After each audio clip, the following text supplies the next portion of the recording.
Welcome to Stories Junction. Let's begin today's story. I'm Ethan, and if I'm being real with you, there's something I've never quite been able to figure out. It's a question that gnaws at me every time I hear about a relationship falling apart. Why do people end things but still leave their exes with a key to their lives? I mean, isn't the whole point of a breakup to sever those ties, to shut the door and move on? Why is it so normal for folks to let their exes linger, like a shadow that never quite fades? Maybe I'm just wired differently, or maybe I've got stricter ideas about boundaries than most. To me, it feels off. You call it quits, but then you let them keep slipping back in. It's like the breakup never really happened, and that just muddies everything. Well, I've got a story for you today about the chaos that unfolded with my fiancée, Sarah, and how it all unraveled in ways I never saw coming. Trust me, it's a tale that forced me to wrestle with this exact question. But before I dive in, I think it's only fair to give you some context about Sarah and me. I've known Sarah for years, long before we ever became a couple. Back in the day, she was stuck in a toxic mess of a relationship with a guy. I'll just call her ex. When I say toxic, I mean the kind where you're always on edge, never sure if you're about to get screamed at, shut out, or worse, all over something trivial. I watched it all play out from the sidelines. I wasn't part of it, but it was tough to see. Still, I knew it wasn't my place to step in and play hero. She had to figure out herself, and I respected that. Sarah wasn't clueless. She knew what she was dealing with. She just needed to muster the courage to walk away, and I couldn't do that for her. So I stayed in the background, a steady friend she could lean on when things got rough. I wasn't after anything romantic then. I just wanted to be there for her. Then, one day, she finally broke it off with him. I remember how hard it hit her. It wasn't some clean, easy cut. You could see it in her face. She was shattered, lost, second-guessing herself. But she did it. She stepped away from the chaos and the hurt. It was brutal, but I think it was the right move. I stepped up after that, letting her know I had her back. A few months later, once the dust had settled, I took a chance and asked her out. To my surprise, she said yes. I wasn't sure how it'd go after everything she'd been through, but we clicked. Our relationship took off fast. Maybe it was because we both craved something solid after all that mess. We started building a life together, and about 2 years in, I proposed. Yeah, it was quick, but it felt right, like the obvious next step. Once we were engaged, we decided to move in together. It made sense, you know. We'd be sharing a home soon anyway. So why not start now? Those first few months under the same roof were some of the best times I've ever had. Everything felt so simple and good. We'd cook meals side by side, binge shows late into the night, take walks around the neighborhood, just the little things. It was like we were laying the foundation for something lasting, and I loved it. I thought we were solid. But you know how it goes. Things don't always stay perfect. You'll see what I mean as this story unfolds. One evening, I couldn't find my phone anywhere in the apartment. I checked the couch cushions, the kitchen table, even under the bed. Nothing. So, I grabbed Sarah's phone to call mine and track it down. Simple enough, right? I opened her call log to dial my number, but then something stopped me cold. Her ex's name was right there, staring back at me. The call was recent, just a couple days old. Out of everyone she could be talking to, this was the guy I thought we'd both agreed belonged in the rearview mirror. This wasn't just some old fling. This was the man who'd hurt her, not just with words but with actions. Emotional, physical. I'd seen her live through it as her friend. So, spotting his name there, it didn't sit well with me at all. I dug a little deeper, still hoping I'd misread the situation. But no, the messages confirmed it. They'd been chatting casually. What stung most was how she'd let him back in without a word to me. It wasn't about jealousy or control. It was about knowing what he'd put her through. You don't keep a window open for someone like that unless some part of you isn't ready to let go. So, I walked into the living room where she was sprawled on the couch and asked her point blank, "Why are you still talking to him?" She froze for a second, clearly caught off guard, but she didn't deny it. "It's nothing," she said. "He just reached out to check in. It's harmless." I told her straight, "It bothers me. You said you were done with him, that he was a chapter you'd closed for good." She could tell I wasn't messing around. I just wanted her to hear me. Then she said, "Okay, if it's a problem, I'll stop talking to him. I don't want this to mess us up." That eased my mind a bit. I trusted her, thinking Maybe it really was nothing, and now she'll set the line clear. I let it drop, figuring we were back on track. But I had no idea that was just the start of the storm brewing ahead. After that talk about her ex, I thought we'd put the issue to bed. Sarah had promised to cut him off, and I took her at her word. For a while, it felt like we were back to normal, or at least heading that way. But over the next few weeks, I started picking up on little shifts. Sarah, who'd always been pretty laid back with her phone, suddenly got real attached to it. It was never out of her sight. If she went to the kitchen, it was in her hand. If she stepped out to grab the mail, it was tucked in her pocket. Even when she was just moving from the couch to the bedroom, she made sure it came with her. At first, I brushed it off. We're all hooked to our screens these days, right? But it stuck with me, and I couldn't help but start paying closer attention, even though I hated feeling like that. I didn't want to be the guy who snoops or overthinks every little thing, but the change was too obvious to ignore. It wasn't just a phone thing. It was her vibe, too. She'd get jumpy if I came up behind her while she was texting, or she'd flip her screen down real quick when I walked into the room. I tried to chalk it up to my own paranoia. Maybe I was still rattled from seeing her ex's name pop up before. But deep down, I knew something wasn't right. I just didn't have proof yet, and I wasn't about to start accusing her without it. So I let it simmer, hoping I was wrong. Then one day, I had to swing by the apartment during my lunch break. I'd left a USB drive at home that morning, some work files I needed for a presentation later that afternoon. I'd headed out early for a meeting, so I hadn't seen Sarah before I left. Usually, I'd shoot her a text to say I was popping by, just a heads up out of habit, but this time I didn't bother. It was a quick in and out, grab the drive and go. No big deal. I got home, found a USB on my desk, and was about to head back out when I thought, you know what? I could use a coffee. There's this little spot a few streets over, a cozy joint I hit up all the time. Figured I'd grab a cup and get back to the office. I drove over, parked, and walked in. Gave a nod to the barista behind the counter, same girl who's always there, and ordered my usual. While I waited, I glanced around, just taking in the place. It was quiet, maybe a half dozen people scattered around. I got my coffee, turned to leave, and that's when I saw them. Tucked in the far corner, heads bent close, were Sarah and her ex. For a split second, my brain didn't even process it. They were deep in conversation, oblivious to me standing there. I don't know what made me move, shock, anger, instinct, but I walked straight over to their table, looked her dead in the eye, and said, "Don't come home." Her face went blank, like she couldn't compute what I'd just said.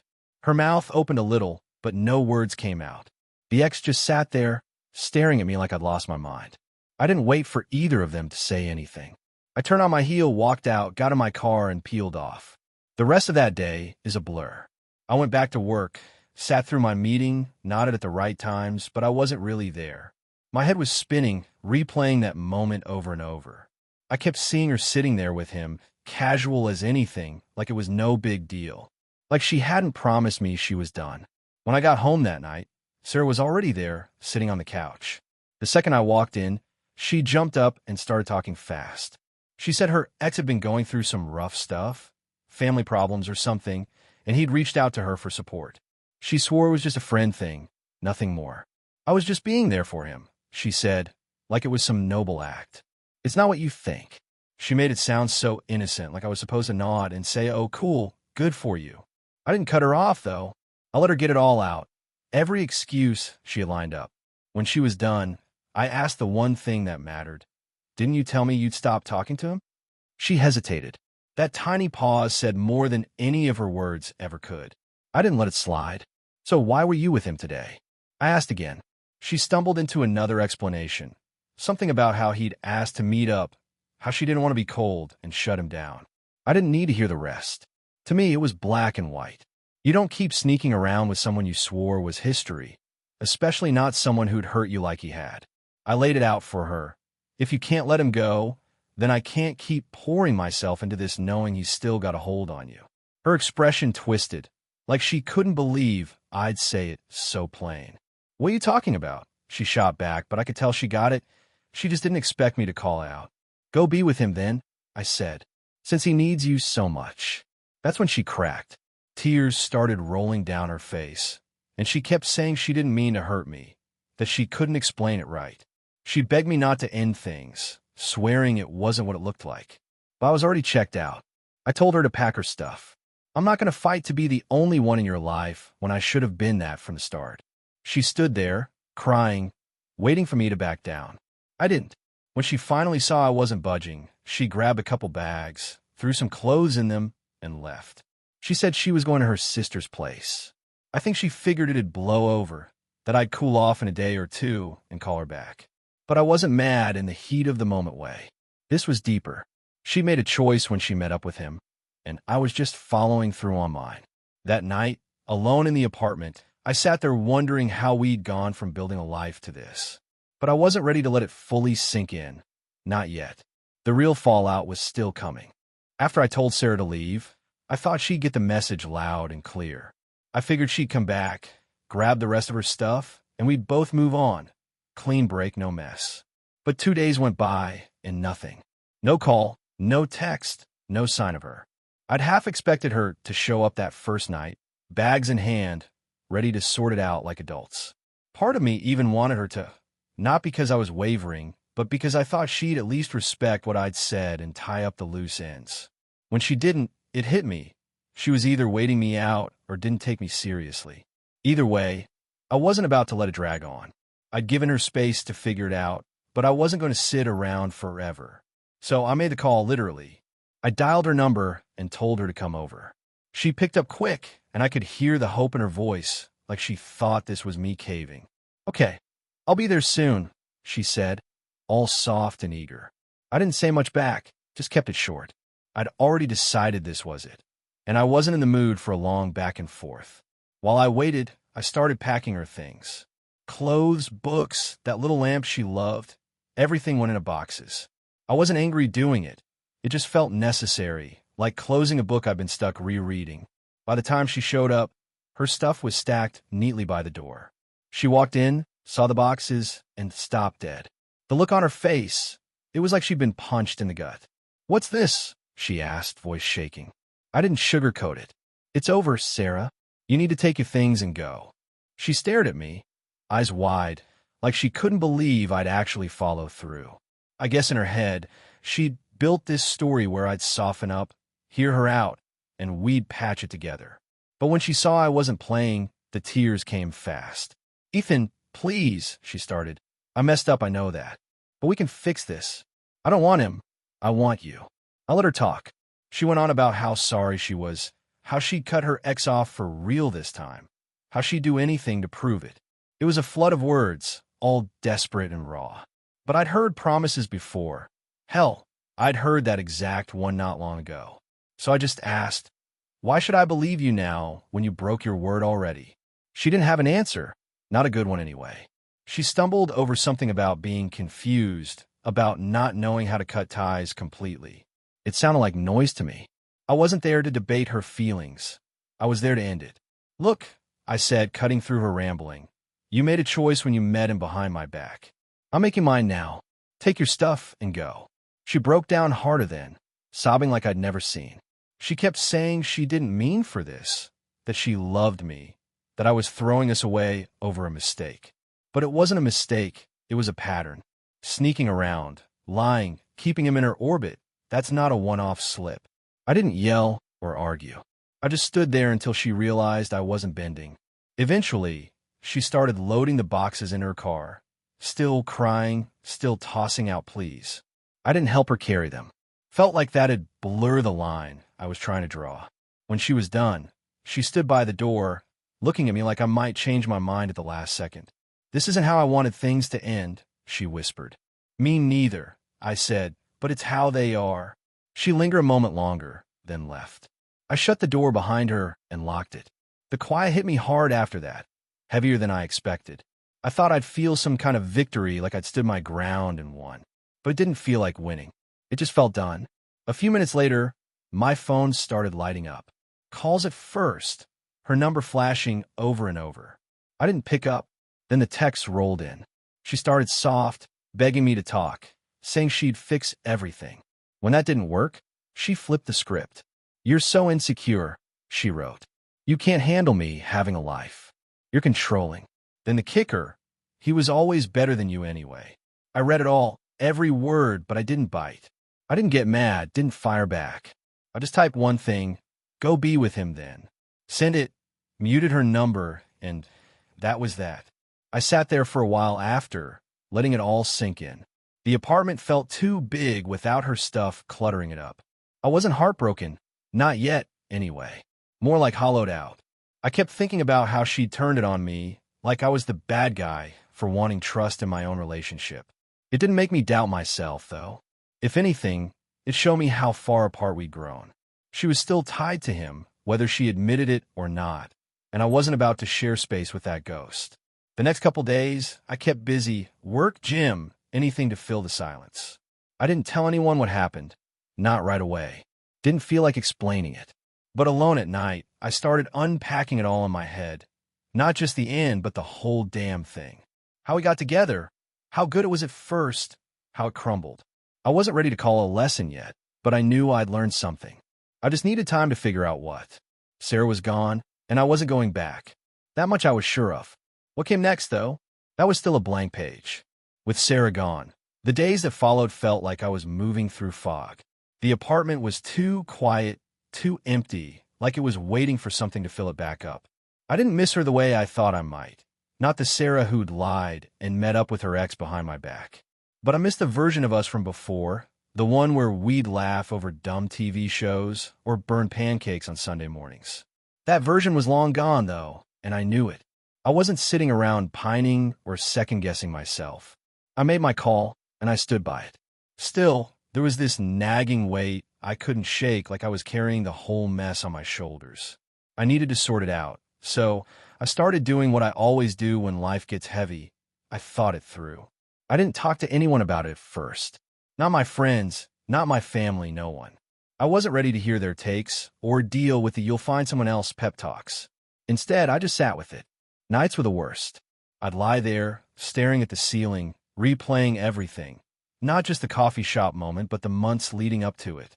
The way she'd changed with her phone, the way she'd dodged questions, the way she'd sworn it was nothing. I wasn't looking for ways to blame her.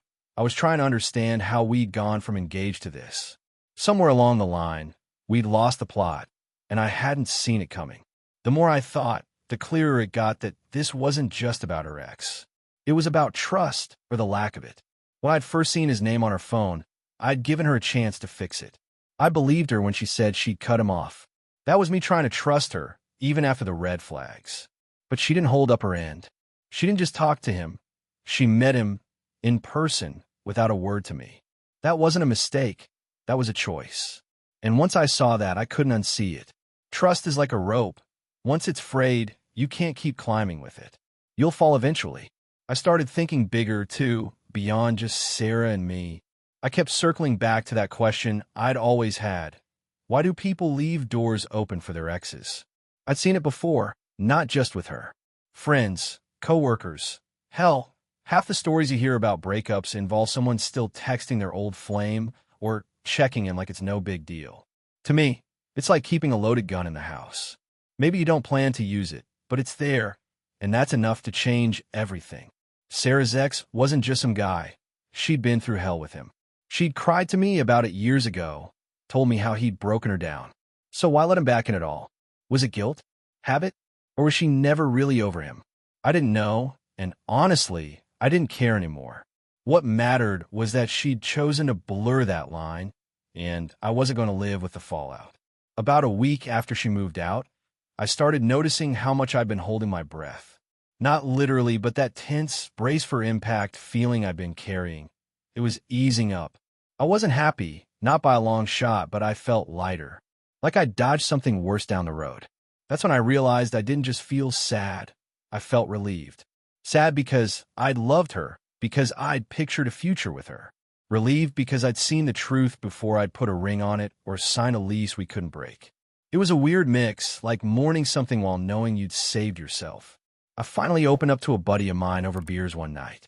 I didn't spill every detail, just the broad strokes. He listened, nodded, didn't try to fix it. "Sounds like you did what you had to," he said. "Some people can't let go of their past, and that's not on you." It wasn't profound or anything, but it helped to hear it out loud. Made it real. I wasn't the bad guy. for wanting a relationship where I didn't have to compete with an ex. I wasn't crazy for thinking trust should mean something. That conversation stuck with me, like a small anchor keeping me steady. I started picking up the pieces after that. Threw myself into work, hit the gym harder, even rearranged the apartment to make it feel like mine again. Little things, but they added up. I wasn't trying to erase Sarah. She'd been a big part of my life, and I wasn't going to pretend otherwise. But I was done letting her choices define how I moved forward. I learned something from all this, even if it was still raw. I just wasn't sure what to call it yet. A lesson, maybe, but that sounded too neat. Whatever it was mine to carry, and I'd figure it out in time. For now, I was just glad to be on the other side, even if the view wasn't all that clear yet. It's been a few weeks since Sarah walked out that door, and I've had time to sit with everything, really dig into what happened and what it's left me with. I'm not going to lie, it's been a ride. There's still a part of me that feels the sting, that wonders how we went from planning a wedding to me boxing up her stuff. But the more I think it over, the more I see it for what it was. Not just a breakup, but a wake-up call. I've come away with some hard-earned clarity, stuff I think applies whether you're dating, engaged, or years into a marriage. So, here's what I figured out, laid out plain and simple. Maybe it'll hit home for you, too. First off, trust is everything. It's the ground you build a relationship on. When that cracks, the whole thing wobbles. You can love someone to death, but if you can't trust them, it's like trying to fix a shattered window with tape. It might hold for a bit, but the damage is still there, and it'll cut you eventually. I love Sarah, no question. I was all in.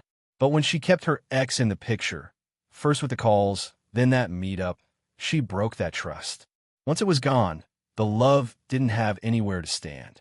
It's not about being unforgiving. It's about knowing what you can live with. I couldn't live with that. Second, set your boundaries early and mean them. If something feels off, say it. Don't sit on it hoping it'll sort itself out. When I first saw her ex's name on her phone, I should have drawn a harder line right then. Instead, I let it slide after she promised to cut him off, thinking she'd follow through because she cared. That was on me. If I'd been upfront from the jump, told her it was a deal breaker, no wiggle room, maybe she'd have chosen differently, or maybe we'd have ended sooner. Either way, I'd have saved myself some grief. Speak up when it matters, even if it's messy. Third, actions trump words every time. People can say all the right things, promise the moon, swear they've changed, but if their moves don't match, it's just noise. Sarah said she was done with him, said it was nothing, but then she's sitting across from him at a coffee shop like it's old times. Her words were sweet, but her actions told the real story. I learned to stop buying the apologies and start watching what people do. That's where the truth lives. Fourth, emotional independence is non-negotiable.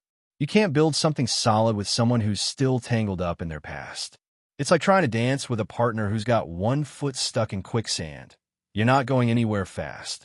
Sarah might have left her ex physically, but emotionally, she was still hooked. Every time he called, she answered. Every time he needed her, she showed up.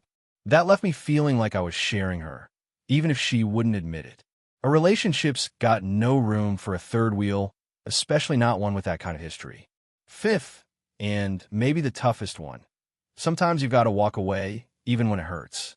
Staying in something that's already dead just grinds you down more. Letting Sarah go wasn't easy. I didn't want to lose what we'd had. But staying would have meant losing myself, bending into someone who's okay with half-truths and backdoors. That's not me. Walking away was the only move that made sense, even if it left me raw. Pain fades, settling for less sticks with you. So, that's my story, how it started, how it fell apart, and what I'm taking from it. I'm not bitter, not anymore. I'm just moving forward, a little wiser, a little more guarded maybe, but still open to what's next. I don't regret loving Sarah or building what we did. I just regret not seeing the cracks sooner. Now, I'm curious about you. What would you have done if you were me? Did I overreact, kicking her out like that? Should I have given her one more shot, or was I right to cut it off? I'd love to hear your take. Drop it below. No right or wrong here, just real thoughts. I'll leave you with this. Relationships aren't simple. They're work, they're messy, and they're a choice every day. You choose to trust, to protect what you've got, to show up fully. And when someone chooses to break that, Whether it's a lie, a secret meetup, or a door they won't close, you've got to choose yourself. For me, that meant walking away. It wasn't the ending I wanted, but it was the one I needed. Life goes on, and I'm still figuring out what's around the next corner. But I know this much: I won't settle for a backdoor kind of love again.